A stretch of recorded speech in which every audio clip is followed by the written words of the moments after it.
पता ही नहीं चलता। सोचो कोनो स्कूल वाला ऐसा भी थे साहब कि उन सब का सालाना फीस था 3 लाख 4 लाख, ऐसा स्कूल थे सब। तो गवर्नमेंट कह दिया कि भाई साहब देखिए, हम स्कूलों की जो प्राइवेट स्कूल है उनकी कैटेगरी बना देंगे कि इस कैटेगरी का स्कूल है अब मैक्सिमम इतना ही फीस रख सकता है, अब उससे कम हो सकता है, ज़्यादा नहीं। जैसे आप किसी चीज़ की एमआरपी ले आने जाते होंगे, किसी चीज़ को सामान खरीदते उसमें एक एमआरपी लिखा रहता है, मैक्सिमम रिटेल प्राइस, उससे कम ही मिलता है, उससे ज़्यादा नहीं मिलेगा। ज़्यादा मिलेगा तो जहाँ पे केस हो जाएगा।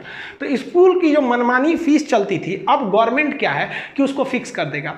अब क्या होगा कि गवर्नमेंट को वोट मांगने जाना है, इसलिए गवर्नमेंट जो वोट मांगने जाएगी तो ज़्यादा फीस यहाँ से अलाउ नहीं करेगी। नहीं तो प्राइवेट स्कूल वाला कहेंगे सर तब ना कि हम क्या करें, गवर्नमेंट नहीं बोला है कि इतना फीस लेना है। अभी तो प्राइवेट वाला कहते हैं कि भाई पढ़ाना है तो पढ़ाइए, नहीं तो मत पढ़ाइए। तो अब गवर्नमेंट फिक्स कर देगी कि भैया आप कितने भी बड़े स्कूल वाले हैं, एक फिक्स, अब ये कितना करेगी अभी बताई नहीं है। उसके अलावा जो सबसे बेस्ट हमको लगा वो वोकेशनल चीज़ लगा कि अब लड़कों को प्रैक्टिकल नॉलेज हो जाएगा। प्रैक्टिकल नॉलेज बहुत बेहतरीन है, लड़कों को प्रैक्टिकली पढ़ाया जाएगा। कैसे पढ़ाई होगी इसका हम आपको जून महीने में एक वीडियो बनाए थे, थर्मल पावर प्लांट, बिजली कैसे बनती है। आपको अगर फुर्सत मिलेगा तो इस वीडियो को ख़त्म करने के बाद डिस्क्रिप्शन में उसका लिंक देंगे, उसको देखिएगा। उसमें आपको बताया गया है कि एक 5 किलोमीटर स्क्वायर का पावर प्लांट जिसको आपको घूमने में कम से कम 2 घंटा लगेगा, उसे आधा घंटा 30 मिनट में किस तरह से पढ़ा के समझा दिया गया है। वो चीज़ अगर आप देख लिए हैं तो आप अगर ओरिजिनल पावर प्लांट भी देखिएगा ना तो कमोबेश वैसा ही मिलेगा, मतलब 98% वैसे ही मिलेगा, क्योंकि थोड़ी चेंजिंग आ जाती है। मतलब वो उसी ढंग से अब पढ़ाया जाएगा कि लड़कों को एकदम विजुअली दिखाकर। ये वीडियो खत्म होने के बाद आप उस वीडियो को देख लीजिएगा तो आपको समझ में आ जाएगा कि अब आगे की पढ़ाई कैसे होने वाली है। वोकेशनल कोर्स के बाद जो रिजल्ट दिया जाएगा इसमें तो गजब की चेंजिंग कर दिया गया। अब आपका रिजल्ट केवल इस बात पर डिपेंड नहीं करेगा कि आपके मार्क्स कितने आए हैं, कितना नंबर आप लाए हैं, इसके अलावे डिपेंड करेगा आप अपने आप को कितना नंबर देते हैं। यानी आपके सामने पूछा जाएगा कि आपके अंदर कॉन्फिडेंस कितना है, आप टाइम टेबल को कितना फॉलो कर लेते हैं, आपको कोई काम दिया जाता है आप उसको कितनी जिम्मेदारी से लेते हैं। यानी आपको सेल्फ असिस्टमेंट करना पड़ेगा। ऐसा क्यों किया गया है? क्योंकि ऐसा देखा गया कि जब लड़के की पढ़ाई खत्म हो जाती है, ग्रेजुएशन या कुछ भी हो जाता है, नौकरी भी हो जाती है, तो उसके बाद उसको रिजल्ट देने वाला कौन होता है? कौन उसको असेसमेंट करता है? वो खुद से करता है कि मेरे लिए ये सही है या गलत। तो हम वो डिसीजन वहाँ लेना शुरुआत करते हैं। तो अभी से ये शिक्षा नीति से क्या होगा, हम खुद से डिसीजन लेना चालू करेंगे तो बचपन से ही आदत हो जाएगा हमें अपने आप को संभाल के रखना। इसके अलावा मार्क्स में ये भी ध्यान दिया जाएगा कि आपके क्लास के जितने स्टूडेंट हैं वो आपको कितना मार्क्स देते हैं।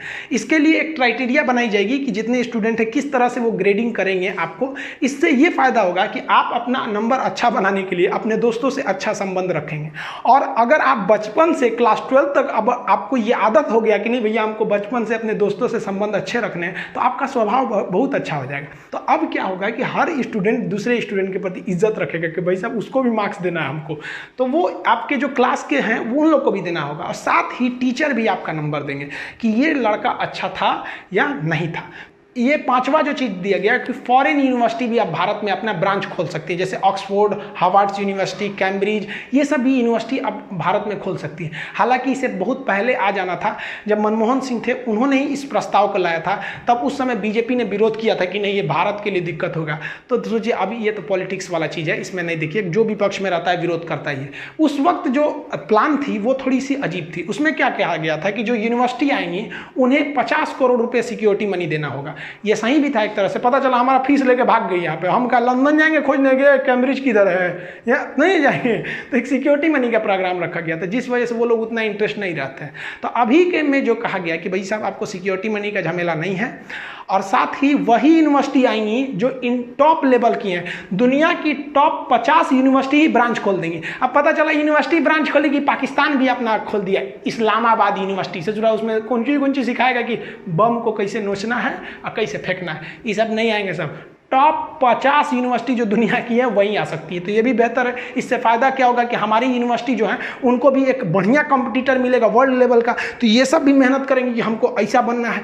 और जो चेंजिंग अच्छी की गई है वो अलग से 4 डिपार्टमेंट बनाया जाएगा। वो डिपार्टमेंट 4 अलग अलग रहेंगे। उसमें एक का काम रहेगा कि सिलेबस तैयार करना, किस बच्चे को क्या पढ़ाना है। एक अलग डिपार्टमेंट रहेगा जो रेगुलरिटी काम करेगा कि किस स्कूल में टीचर कैसे कर रहे हैं, इंफ्रास्ट्रक्चर कैसा है, स्टूडेंट में कोई चेंजिंग तो नहीं लाना है। एक अलग डिपार्टमेंट रहेगा जो उन लोग को मतलब सैलरी देगा, जो टीचर्स हैं या जो स्टूडेंट है उनको अलग से स्कॉलरशिप दिया जाएगा जो गरीब स्टूडेंट है, ताकि वो अच्छे से पढ़ सके। जो अच्छे स्टूडेंट है उन्हें रिसर्च में पैसे दे सके। और एक अलग डिपार्टमेंट रहेगा जो रिजल्ट निकालने की व्यवस्था कर सके। जैसे आप स्पेशली बिहार में देखे होंगे तो बहुत गलत क्या होता है कि लड़का अगर मुजफ्फरपुर का है तो उसे पता चल गया कि मेरी मैट्रिक की कॉपी दरभंगा गई है चेक होने के लिए। अब क्या करेगा, वो ट्रेन पकड़ के दरभंगा पहुंच जाएगा कोने कॉलेज में, मास्टर साहब 500 रुपया ले लीजिए, हमारा नंबर पास कर दीजिए। ऐसा होता है वहां पर। इस चीज को तो तुरंत बंद कर देना चाहिए। लड़का को क्या जरूरत है बताने का कि तुम्हारी कॉपी कहां चली गई, तुमको इससे क्या मतलब। ये डिपार्टमेंटल काम है ना। आप थोड़ा बाहर और कहीं जगह पता करिए, नहीं पता चल पाता है। और जहां भी अगर ये पता चलता है तो एकदम ये तो आप कहिए कि खुला अपराध कर रहे हैं। आप लड़के को उत्साह रहे हैं कि तोरा कॉपी हमारे पास आ गया है, आओ हमको पैसा दे। तो ये सब चीजें पे नकेल लगा दी जाएगी इसके बाद। और अभी एक और चेंजिंग जो है वो बताया नहीं गया खुल के, लेकिन हाँ, एक टीचर्स के लिए भी एक कॉमन सेंट्रल लेवल का एक प्रोग्राम होगा और टीचर्स की भी ट्रेनिंग 4 साल की होगी। उसमें टीचर्स को बताया जाएगा कि लड़के को किस तरह से समझ में आता है। आप देखे होंगे कि कुछ टीचर होते हैं जो बहुत ज्यादा जानते हैं लेकिन समझा ही नहीं पाते हैं, और कुछ टीचर ऐसे आते हैं कि सोच रहे हैं मुर्दा को भी समझा देते हैं, एकदम फटाफट समझ में आ जाता है। आप इस चीज को, इस टॉपिक को भी देखिएगा। जो चीज हम आपको बता रहे हैं कि बहुत से लोग इसको भी बताए होंगे लेकिन बड़ा कॉम्प्लिकेटेड कर देते होंगे, कुछ लोग इसको बहुत सिंपल कर देते हैं। तो यही सब समझाया जाएगा इसमें कि कैसे कैसे एक टीचर्स को मतलब होना चाहिए कि बच्चे में इंटरेस्ट जगा दे। और ये हकीकत भी है। देखिए, अगर कोई लड़का टॉप करता है या कोई सेकंड आता है, कोई थर्ड आता है, तो ये उस लड़के की योग्यता है। लेकिन अगर कोई स्टूडेंट क्लास में रहकर फेल हो जाता है तो इसमें टीचर की कमी है। क्यों? क्योंकि टीचर ने उस पढ़ाई को इंटरेस्ट नहीं बनाया। क्या होना चाहिए कि जो स्टडी है उसे इंटरटेनमेंट बनाना चाहिए। आप अगर अर्जुन का एग्जांपल दीजिएगा तो द्रोणाचार्य ने अर्जुन को पढ़ाया था और 5 पांडवों को पढ़ाया था। अर्जुन टॉप कर गए तो ऐसा नहीं है कि बाकी भीम, नकुल, सहदेव, युधिष्ठिर ये लोग चौपट हो गए। लोग ये लोग भी थे भाई। टॉप तो कोई एक ही ना करेगा। तो टीचर्स को भी सोचना चाहिए कि भाई क्या है कि आपके क्लास को लड़का भाग जा रहा है। आप अपने भी स्कूल में देखे होंगे कि कुछ टीचर्स का क्लास आप छोड़ना नहीं चाहते होंगे और कुछ टीचर को देख के बुखार लग जाता होगा। यूट्यूब पे भी देखे होंगे कुछ टीचर के क्लास को आप स्किप कर करके भगाएंगे कि 2 तरीके, आधा घंटा तो दिमागे चढ़ जाएंगे। और कुछ टीचर ऐसे भी होंगे जिनको आप देखेंगे बिना स्किप किए आपको क्लास देखेंगे, आप कहेंगे नहीं यार स्किप नहीं करेंगे, कब कौन सा अच्छा चीज पढ़ा के निकल जाएंगे। इनका क्लास एक एक सेकंड इंपॉर्टेंट होता है। जो इसकी निगेटिव चीज़ है उसको समझिए क्या है कि इसमें इंग्लिश को ना थोड़ा सा तवज्जो कम देने को जोर दिया गया है। हालांकि सरकार आपको बताए हैं कि इसमें जो सुझाव दिया गया है कि वो मैंडेटरी नहीं है और इसमें कुछ खास चेंजिंग भी नहीं आएगी। जो भी प्राइवेट स्कूल है वो अभी भी इंग्लिश मीडियम को ही फॉलो करेंगे और सरकारी स्कूल कितना अच्छा पढ़ाते हैं सब आपको तो पता ही है। किसी भी सरकारी अधिकारी या बड़े घर की फैमिली या इवन नेता मंत्री के लोगों की इतनी हिम्मत नहीं है कि वो अपने बच्चे को सरकारी स्कूल में भेजें, क्योंकि उनको पता है कि वहाँ भेजेंगे तो कितनी अच्छी पढ़ाई होगी। तो प्राइवेट वाले तो इंग्लिश को रखेंगे ही रखेंगे। और क्या चीज़ है, इसमें एक सेंट्रलाइज कर दिया गया है।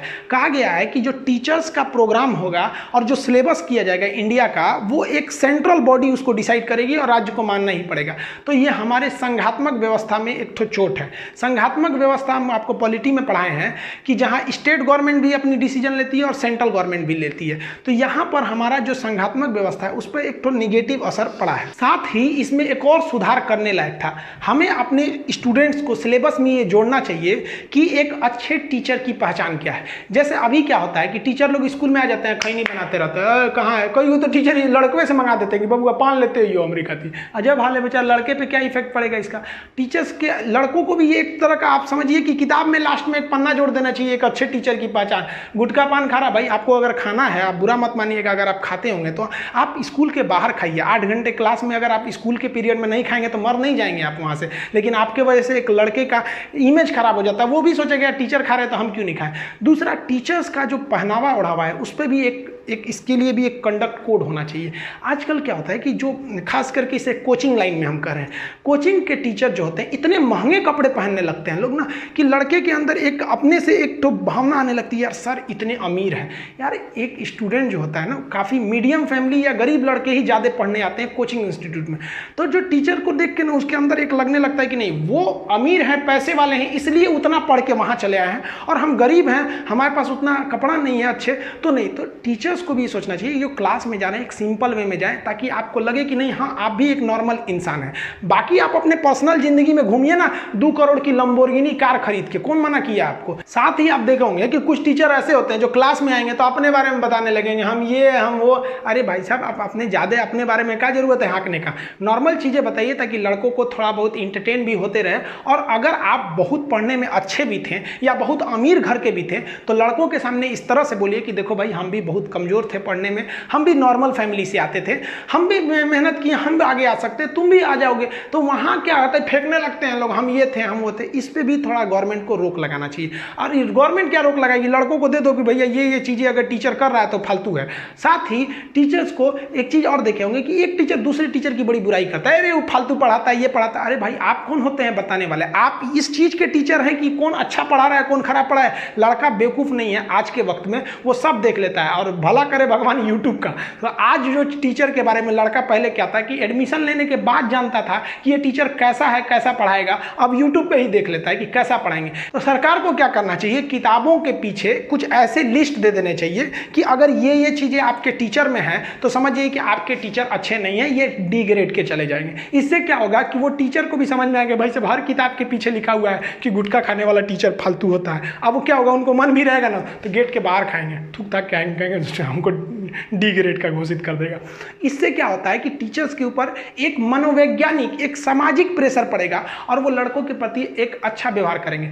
वो जमाना गया जब द्रोणाचार्य और अर्जुन का रिलेशन। आज के वक्त में एक अच्छा टीचर वही है जो लड़के को एकदम फ्रेंडली व्यवहार करके पढ़ा सके। वरना अगर लड़के के अंदर ये भावना आ जाएगी कि ये मेरे टीचर हैं तो वो खुल के सवाल ही नहीं पूछ पाएगा। स्टूडेंट का लेवल नीचे होता है और टीचर का लेवल ऊपर होता है। अगर वो अपने लेवल से पढ़ा देगा तो इसको समझ में नहीं आएगा। तो करना क्या चाहिए कि टीचर्स को अपने लेवल को थोड़ा सा नीचे लाना चाहिए, और स्टूडेंट को क्या करना चाहिए कि घर से पढ़ाई करके थोड़ा सा मेहनत करके अपने लेवल को थोड़ा ऊपर करना चाहिए। तब ये मैच होगा, तब कोई दिक्कत नहीं आएगी। लेकिन अभी क्या है कि टीचर जो है अब और ऊपर लेवल से पढ़ा रहा है, लड़का घर में पबजी खेल रहा है, उसको और कोई फुर्सत नहीं है। तो दोनों की जिम्मेदारी बनती है, तभी हम इस देश को ले जाएंगे आगे। शिक्षा का मतलब क्या होता है कि आपको एक अच्छा इंसान बनाना। कुछ लोग कहते हैं कि जो मैथ में इंटीग्रेशन समेशन पढ़े थे, इतिहास में जो पलासी का युद्ध, सिकंदर का आक्रमण, ये सब पढ़े थे, भूगोल उगोल में पढ़े थे, उस सब का अभी जरूरत क्या पड़ता है, हमको पढ़ाया क्यों? तो भाई साहब देखिए, पढ़ाई का अर्थ होता है कि आपके दिमाग को विकसित करना।